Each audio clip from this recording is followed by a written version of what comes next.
Coal dust. What is it? When people talk about coal dust, they are talking about two things: dust you can see and dust you can't. So let's start with the visible dust. When a train goes by or a truck passes a street corner, or in fact when anything moves past, dust gets stirred up. When it comes to trains, there are peaks in dust when any train first arrives because it is pushing air ahead of the train. This dust comes from the ground. With coal trains, the wagons are typically behind one or two locomotives, and while some dust can come off the top of the loads, most of the dust that is being stirred up is from soil and rocks or plants and leaves. The black dust found outside the rail corridor, sometimes on roofs and in water tanks, is thought to be coal, but samples taken from homes near the railway show that it is mostly soil, soot, black tyre rubber, and often mould. Analysis of samples has shown that while there may be a portion of the dust that is coal, it is rarely the major source. Furthermore, studies in both regional and metropolitan areas have shown that very little coal travels more than 10 metres beyond the rail corridor. Most importantly, although this black dust can be a nuisance, it is not the main issue. Which brings us to the much smaller particles known as PM10 and PM2.5. You're probably thinking, I can't see anything. Well, that's because PM10 and PM2.5 are microscopic and they can be inhaled without any of us knowing. It's these particles that we are more interested in. So what are PM10 and PM2.5? If you were to Google PM or particulate matter, you would find that while they are microscopic, if inhaled in large quantities, these culprits can cause health concerns. PM10 and PM2.5 particles are actually generated from lots of things, including home fires, agricultural burning, vehicle exhaust, salt from the sea air, and even lawnmowers. What many people may not understand is that coal dust is not the primary source of this particulate matter either.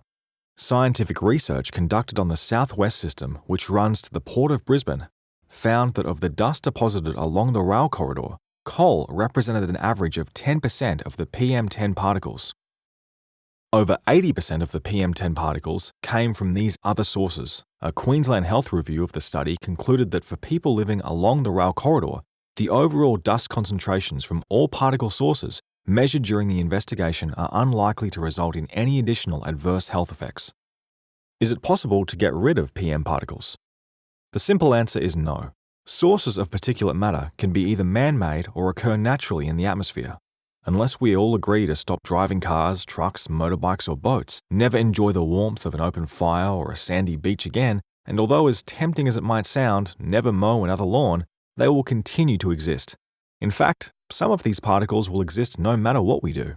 That being said, members of the coal supply chain understand dust of any kind can be annoying, and some people in the community are concerned specifically about coal dust. That is why members of the coal supply chain are proactively looking at ways to reduce coal dust. So what are they doing? In a united effort, the coal supply chains are using improved loading practices. These practices are designed to reduce spillage and effectively suppress dust during transport. In addition to this, all loaded coal wagons in Queensland are sprayed with a biodegradable veneer.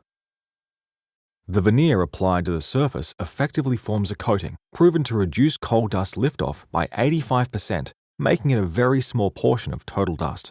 Aurizon and other supply chain partners are continuously looking at additional ways to improve, develop, and implement dust mitigation practices which are appropriate and effective for the rail corridors where coal is transported around the country.